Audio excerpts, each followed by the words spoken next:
Good afternoon, everyone. This is your lead, GDSC lead, Sayashish Konchada, and I welcome you all to this session on Introduction to Blockchain. Before we dive into the session, I would just like to take a moment to look upon our journey till now. We have covered our orientation session, we have covered 2 workshops on Introduction to Open Source, where we helped you guys get started with GitHub. We also had a session in collaboration with the Student Council where we talked about Hacktoberfest, and we had the amazing 30 days of Google Cloud program. I would really like to thank Ms. Saloni Ghopade, who is there with us today, who is the Google Cloud facilitator as well as the head of operations for our GDSC SLRTC. She has done an amazing job, and I know that many of you guys have participated in the program and are now eligible for swags. So if you are a part of the program, just comment like something like hashtag Google Cloud ready, because now you guys are actually ready with a hands-on experience on Google Cloud. With that said, I would like to hand over the session to Ms. Saloni Ghopade so that she could cover the agenda for the session. Over to you, Saloni. Thank you, Sayashish, for this amazing introduction. So myself, Saloni Ghopade, I'm the head of operations at GDSC SLRTC. So as you all know, our today's section will be on blockchain. This section is very well curated, so don't worry, all your doubts will be clear. Next slide, Darsh. So what you guys can expect from this section, the topics which we are going to cover are, firstly, what is blockchain, like where it is implemented, then need of blockchain, like why do we need it, its uses, purpose. Next, the distributed ledger. We will learn about like what exactly distributed ledger is, how it works, and what are their applications. Further, we'll be seeing the working of blockchain, its features and application in lot more areas. And we'll discuss the challenges which we face in this platform. And lastly, our blockchain and security lead will be giving a hands-on demo on blockchain. So let's get started. Firstly, we'll see what is blockchain. It will be introduced by our technical lead, Amay Bhavsar. Over to you, Amay. Thank you. Thank you, Saloni, for that wonderful introduction.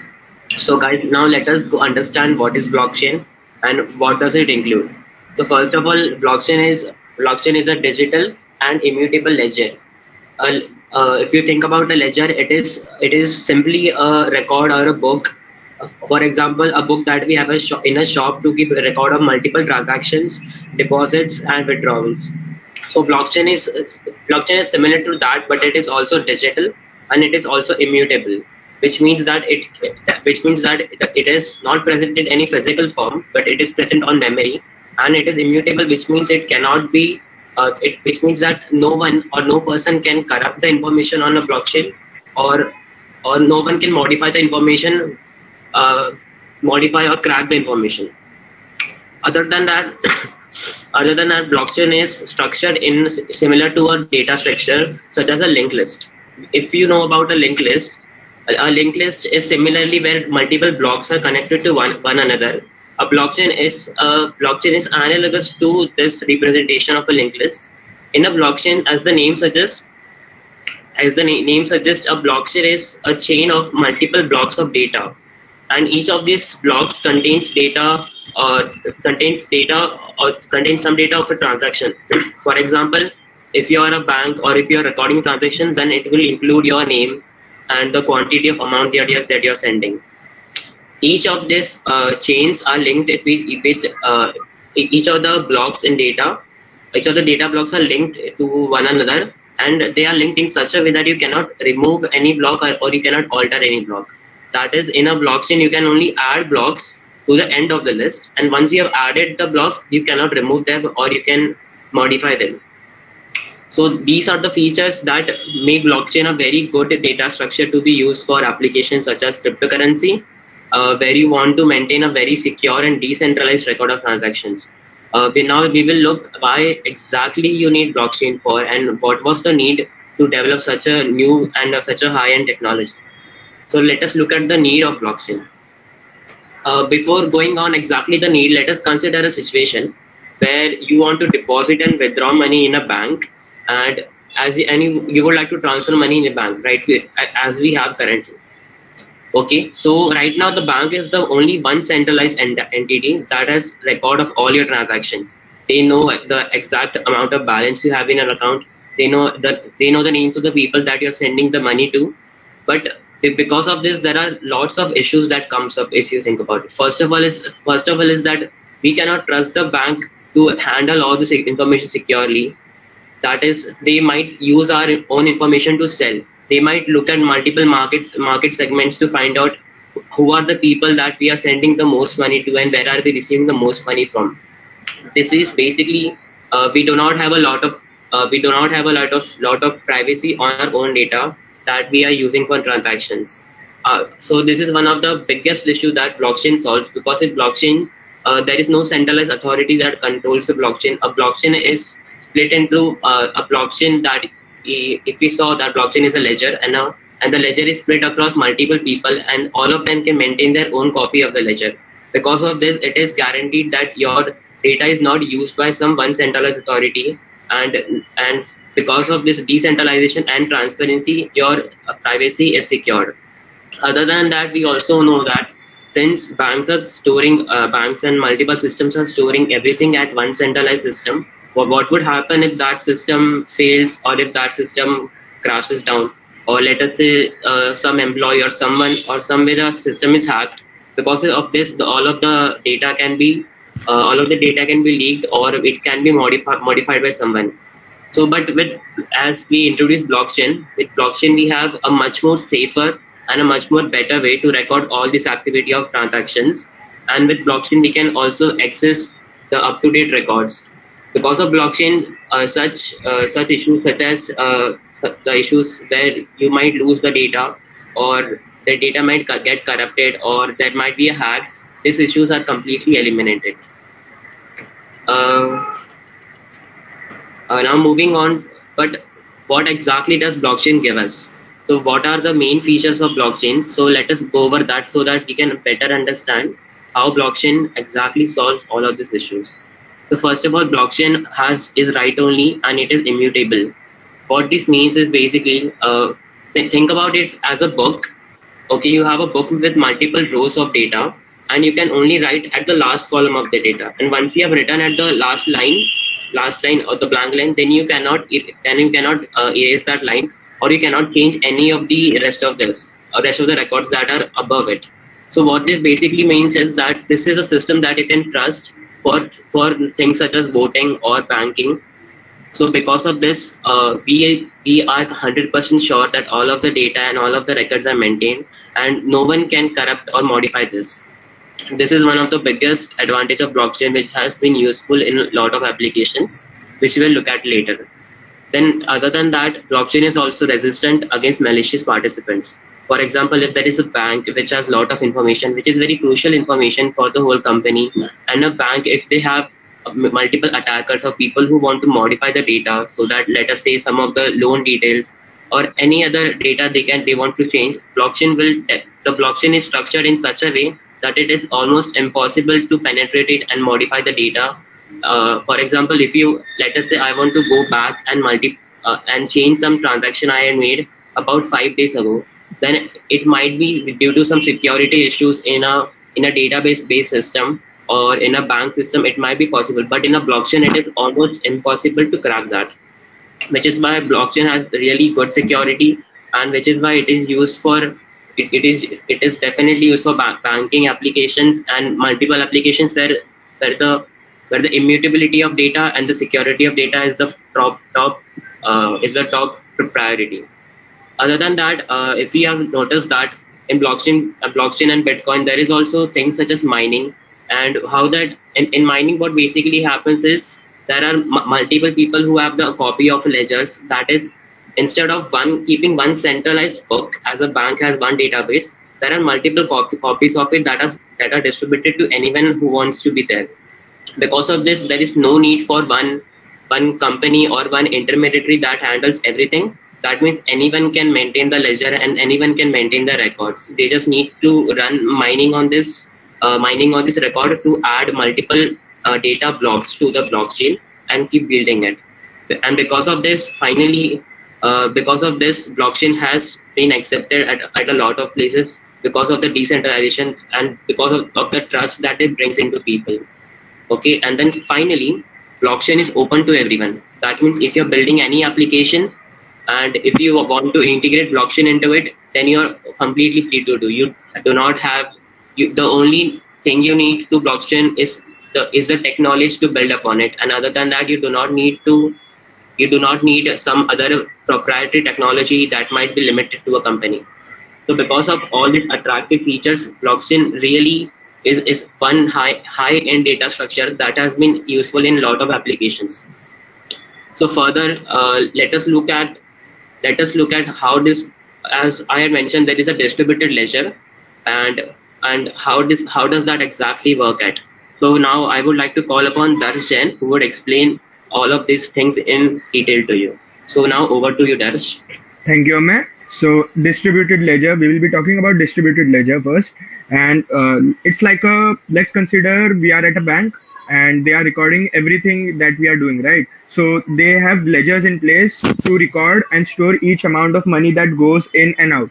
So what does blockchain suggest is we use the concept of distributed ledger, which means that there will be several copies of the same ledger at the same point of time on different with different people across different geographies. For example, let's say I am in India, so I have a certain copy at 10 o'clock, and the same copy will be available at Australia at 10 o'clock, which means suppose if I try to crack it, I'll have to crack both the copies. Except in the case of blockchain, there are millions of copies. So distributed ledger means that you won't be able to hack in like any system directly. You'll have to either hack millions of computers or change the entire blocks.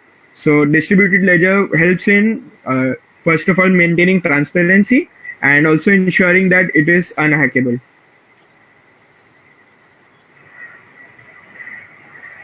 Now let's talk about proof of work. So we are talking about blockchain and how the distributed ledger is stored across the network. But how will we conduct transactions after that? So this is solved by the concept of proof of work, which is used by cryptocurrencies like Bitcoin, for example. So what it suggests is there is a series of nodes across the globe. Nodes are like you can say a computer which has the entire copy of distributed ledger. Like it has the first block till the end of the block or the current block. So it has a copy of the entire thing. So suppose I plug into that node and I say let's start mining. So what is mining, you will be asking. So mining is like a puzzle. We are given a puzzle mathematically, which we have to solve in a given time. So there are millions of miners, as many of us are aware of in Bitcoin itself. So what they suggest is the first person who is able to solve that puzzle within a record time will get the rights to change or add the block. So suppose I get the rights to change or add the block. So that block will be added by me and will be reflected by all the other nodes. So for example, let's take an example of a proof of a concept. Let's say I have to add a data to the blockchain, right?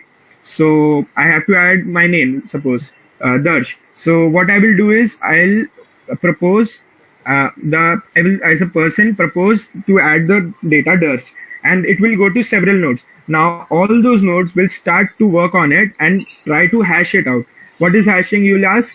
Hashing is a concept which uses the mod and to calculate a certain amount or a certain address. After that address is reached, the mining is successful.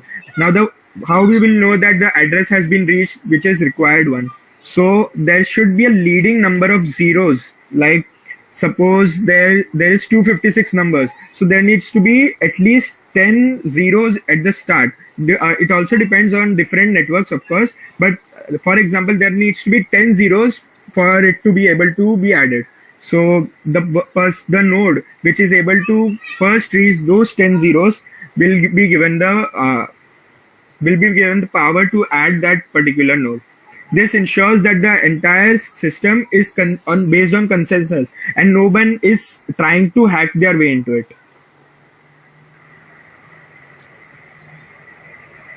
Over to you, Ankita. Thank you, Darsh. Okay, so what is smart contract? By definition, smart contract is a computer program or a transaction protocol which is intended to automatically execute, control, document legally relevant events, actions, and according to terms and conditions of the agreement. So, what is it? Well, smart contract is basically a digital contract. While we have legally many contracts which you have been seen, well, smart contract is just like that one, but it is coded in Solidity language and it is stored on blockchain. Like smart contract is stored on blockchain, and in smart contracts, both terms and conditions of both party A and B is kept. Well, if suppose I am a party A, as you can see there are diagrams. What is the difference between traditional and smart contract? I said it's like similar to traditional one, but it is digital. Well, in traditional contract, suppose I am a party B and I am dealing with party B. So I made a contract, but then I'll go and find a lawyer to execute my contract. Well, when we come to smart contract, the third party is executed. Third party is not involved. I, a party A and a party B, will make a smart contract and start the execution, and it is totally legal. Next slide, please. Well, so I said कि traditional भी same है and even smart contract is same. So what is the difference? Well, as I said कि there is a third party involved in traditional contract, whereas in smart contract there is no third party, due to which in traditional contract we go with form signing, verification, documentation, etc. So it takes a lot of time and execution is done very later, in a very later phase, whereas in smart contract, after the contract is made, execution can begin. Where as readability, it is in simple English language or whatever the mother tongue is of that country. Whereas in smart contract, as I said, it is coded in Solidity language, which is understandable for machines and blockchain. But for human, you need to know what Solidity language is and how it works. And adaptability of contract, where the legal papers are accepted everywhere, but the blockchain is a new concept, so not many people know it, but it is still adapting. Whereas when it comes to drafting, as I said, a lot of paperwork is required. You require lawyer, original documents, etc. stuff. Whereas here in smart contract, you only need a programmer who can program your contract, and finding the programmer is difficult. Rest everything is easy, as not many people have learned Solidity, so it might be difficult for you to find the programmer. That's it. Whereas when it comes to security, it is limited, like it is done, everything is done manually, so it is very limited. Whereas in smart contract, it is cryptographically stored in blockchain, and as Amay mentioned, it is not easy to hack a blockchain, so everything is stored and proper security is maintained. Where archiving is difficult in traditional contract but is easy in smart contracts, whereas data extraction in traditional contract is hard because everything needs to be done manually. There is nothing digital, so it's kinda time consuming and slow. Whereas in smart contract, as I said, everything is digital, so it is very easy to extract data out of it. Where confidentiality in traditional method is quite good. It depends upon people to people. Whereas in smart contract, we have two options.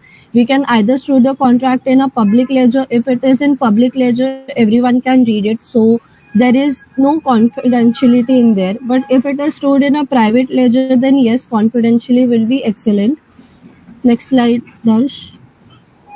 So gas, what is gas? Well, as Amay talked about miners, and now miners, well, yeah, you can see that miners decide the gas price.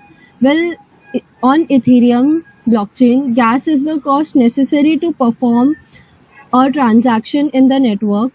Well, miners set the price of a gas depending upon the computational power your network is using to process the smart contract or your transaction. It's like, and why is gas necessary? Well, suppose there is a Like suppose I'm a miner and we have a ledger.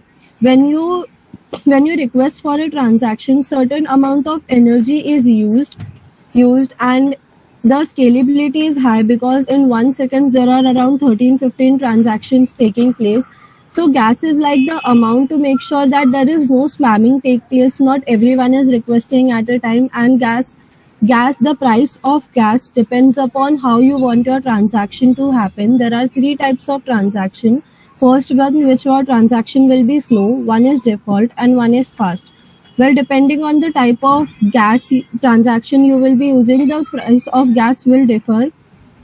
And the price of gas is basically given to the miners as they need to pay it for their work. Well, next slide, please. Yeah, so application, what are the different applications of blockchain, in which domain it can be used? As Amay talked about smart property, loans and all, banking it can be used. So yes, we can store all the details of, like we usually store the detail in our database in a simple bank, but yet we can use it in blockchain too, as Amay mentioned earlier. Well, it's in smart property, if I'm renting something, or if I'm taking a loan, that detail can also be stored in a smart contract or in blockchain. Well, healthcare basically, suppose my medical history is being stored in a blockchain, so when I go to a hospital, the doctor can easily identify what I'm suffering with, and it can give me the best cure. Similarly, it is used in machine learning, energy, digital identity. Well, I'll explain it bit more with a practical example. Next slide, please. Yeah, blockchain can be used in smart contract, digital currency, record keeping, securities, as I mentioned. So, well, let me give you two examples of blockchain, which is crowdfunding and voting system. First, we will go to the crowdfunding.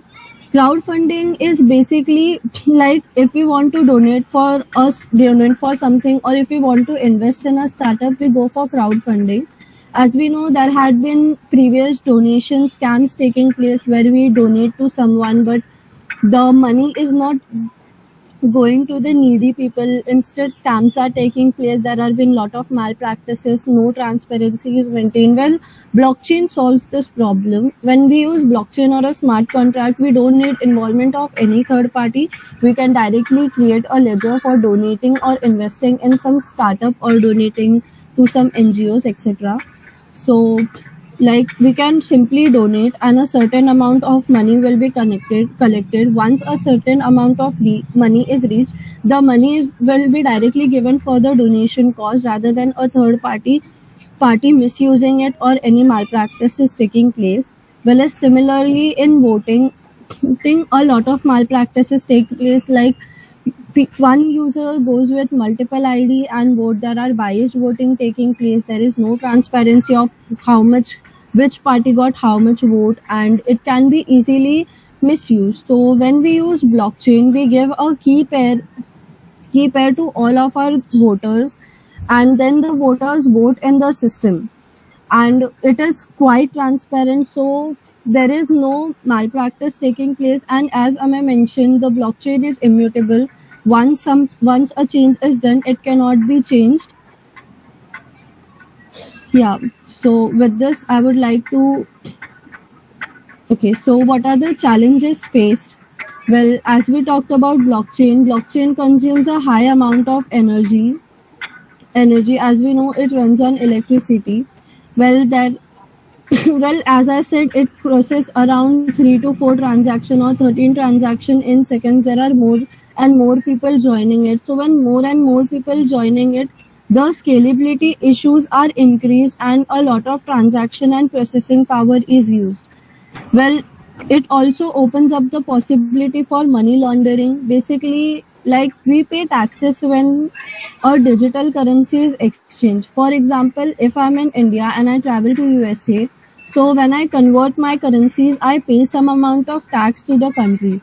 Well, when we come to blockchain, we actually ignore the tax part, and directly the money is transferred without any tax being cut off or something. So yeah, that is money laundering. Well, and I also said that there are not a lot of people who know about Solidity language, or how blockchain or a smart contract is used. So the challenges we face is we don't have proper engineers or programmers who can code for us, who can write contracts for us. And also, as blockchain is a very new concept, so not a lot of people trust it. Next slide.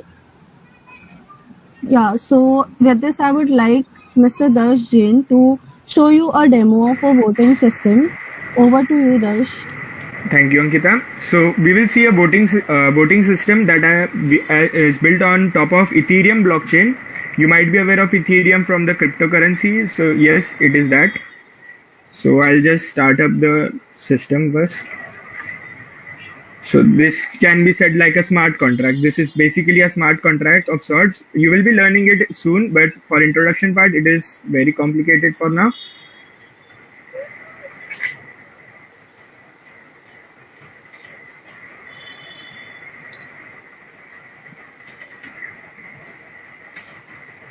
Just a second.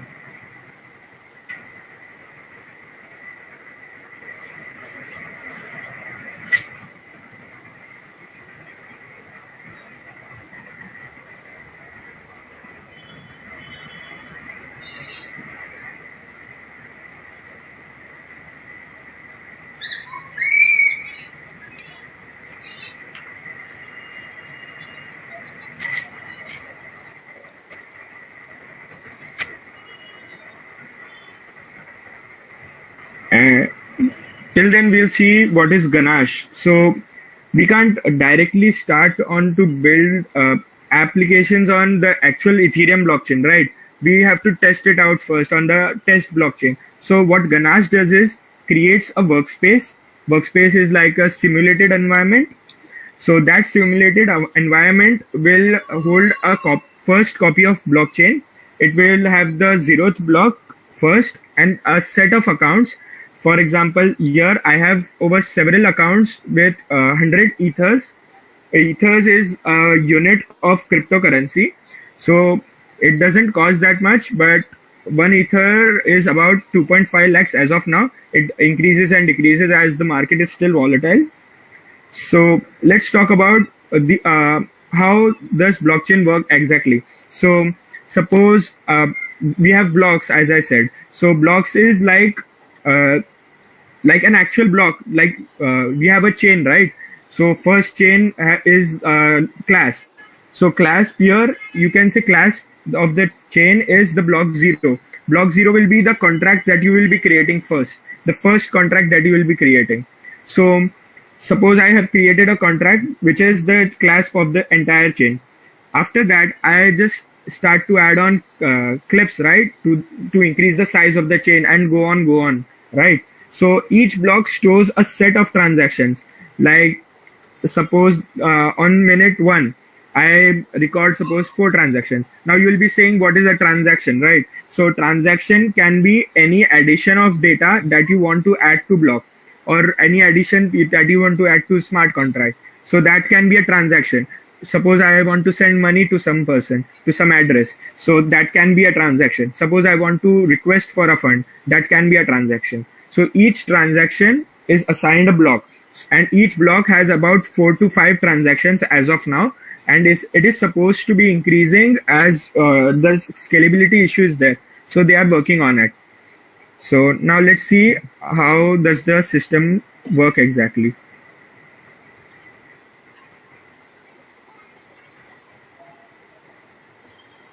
So first we will be logging into the MetaMask wallet. So what is MetaMask wallet? MetaMask wallet is an extension in Google Chrome which will help the user to connect his Ethereum account, his actual Ethereum account to the blockchain.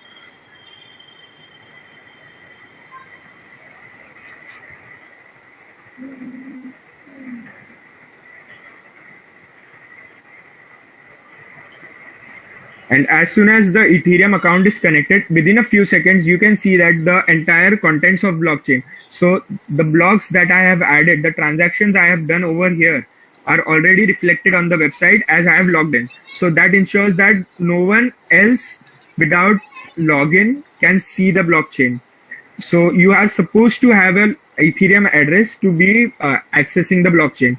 Each transaction requires that address. and each transaction is called and stored on the ledger. So this is an example of a ledger. You can see that each contract call, each transaction is being stored in the form of hashes. It stores the addresses of the contract, addresses of the accounts that is trying to contact, and everything like data in encrypted format. Although here it is in encrypted format, when you see on various apps like Etherscan or the app that I have built, for example, the entire encryption is decoded and shown to the user in the normal alphabetical format. So let's see what is this.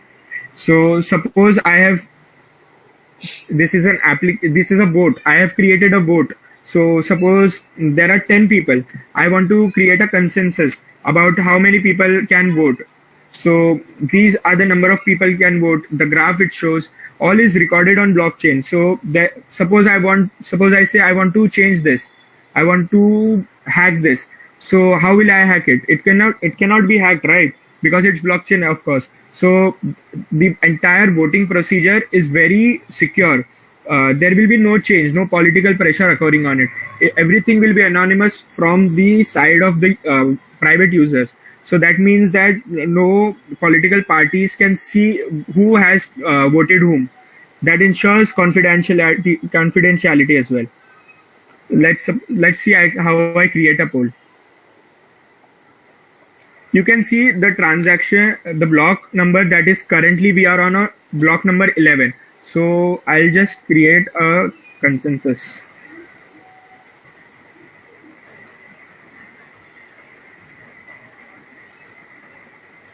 One, two, and three. Now, as Ankita mentioned, what is gas, right? So gas is an amount that we pay as a fee to the miners. So in this case, the miners are already the accounts that I have created on the test blocknet. So I'll just transact one amount. And as you can see, this has been added as well in the block as well and is reflected on the website as well. So this block has used this amount of gas. This amount of gas is costed, the cost of this amount of gas is sent to the caller of the contract, and that amount is paid by him or her. And as you can see, we have block hash. That means that suppose I want to hack the block. So first I have to hack this block hash, right? And this block hash is reflected by all the nodes. There are millions of nodes over there. So I have to hack all the nodes first. And then I have to also hack the entire chain. So that makes it impossible to hack it. So you can see the gas used, gas limit, and the date it has been mined on. Everything is recorded in the ledger, as you can see. Now suppose I see this and I want to vote upon it. And I say I vote second one. So again, a transaction fee will be incurred to the user, as we are paying ether to the miners to mine that amount, the hash. And another block has been added, as you can see. And upon refreshing of page, I cannot vote again. So that also ensures that I don't do double votes in any form, as you can see this. So this is the entire demo, basically. Events, everything is auto mining over here. And after I have confirmed that this application is very foolproof and is working properly, what I will do is I will transfer this entire blockchain to the actual Ethereum blockchain, the actual network that is being used by millions of people in the world. So with this, I would like to conclude that this the blockchain is very innovative technology, and we are planning to use it for many use cases. There are many use cases in development as of now, as we speak, but there needs to be an adaptation by many companies, by many people around the world. So with this, I would like to hand over to Sai Ashish and Saloni. Thank you, Darsh. Now I would like to thank our GDC lead for organizing this section, and also would like to appreciate our blockchain and security lead Darsh Jain, technical lead Amay Bhavsar, and project lead Ankita Upadhyay for such an amazing and informative section. That's it from our end. Those who have doubts or query, feel free to post in chat box. Also, I will request you all to follow us on various social media handles. The link is already given in the chat box. That's it, guys. Anyone have any doubt?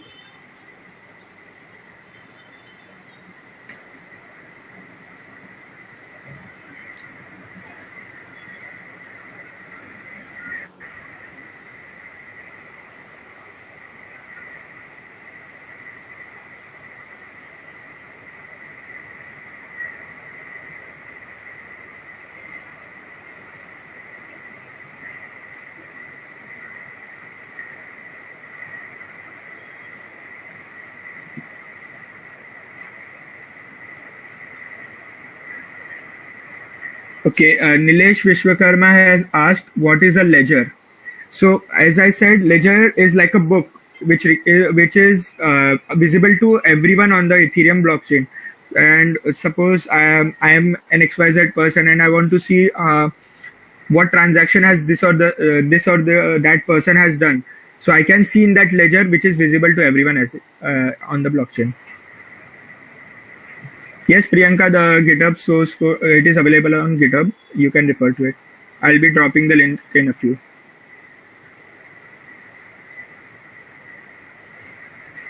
Okay, so for this demo, I have used Ethereum, but you can use any cryptocurrency like Bitcoin. They all have different consensus protocol. In Ethereum, we use proof of work, and in Bitcoin also we use proof of work. But there are some other concepts like proof of stake, which is used on different cryptocurrencies. So for this application, proof of work is very feasible. So I have used that. You can use according to that application in your in what is POW in short.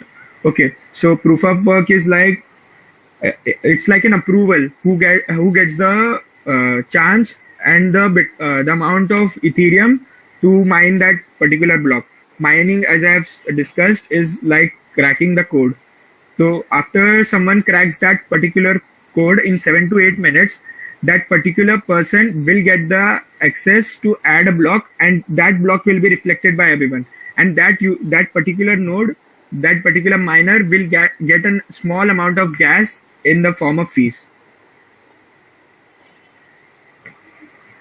I hope that solves your doubt.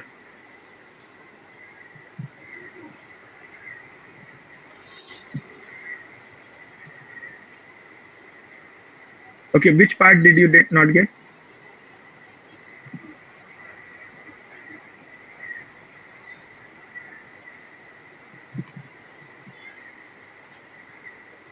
Oh, okay. I guess I'll explain once again. Okay, so there are 3 people, right? So 3 people, 3 nodes, and suppose I come in and I ask 3 of them to add the name Ketan, for example. So what the 3 nodes will start working upon it, so that they crack who comes first. So for example, Ketan is being added, right? So they can't add directly without confirming whether it's proper, legitimate, and security wise it's proper or not.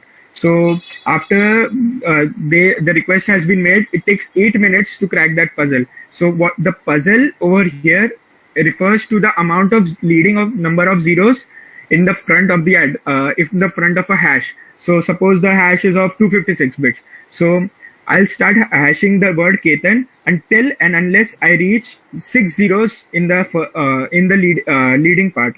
So 00001x suppose. So after I reach 6 zeros, means that node has successfully cracked that puzzle. So that node will get the access to add that particular transaction to the blockchain.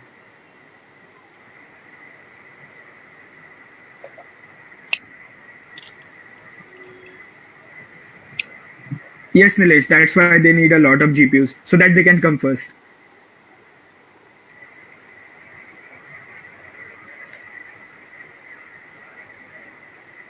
Okay, so suppose in this example itself, this is a private blockchain of sorts. So I suppose I'm in a company and I want only the company employees to have all the transactions visible, right? I don't want any other one. So what I will suggest is I'll create an entire different private blockchain for the organization only. So only those users can see, access, and interact with it.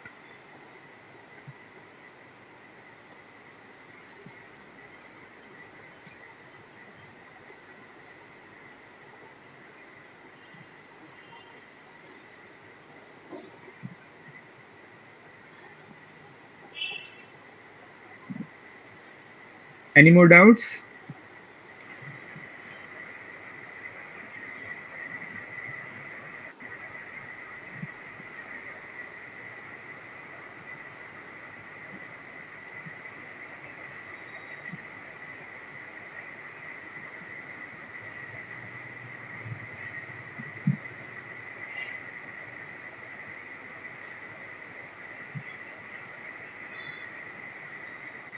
Okay. So Sai, I think so we can conclude the session. Yes, definitely. Thank you so much, everyone, for joining in and making it so interactive. I hope all your doubts are solved and you have a greater insight into what is blockchain right now. In the next session, we'll be covering more about smart contracts, and Darsh will explain the development and much more. So stay tuned for that. And credits to everyone who are on stage, Saloni, Darsh, Amay, Ankita. This event wouldn't have been possible without you. So everyone, have a good day. We'll meet on the other side. Thank you.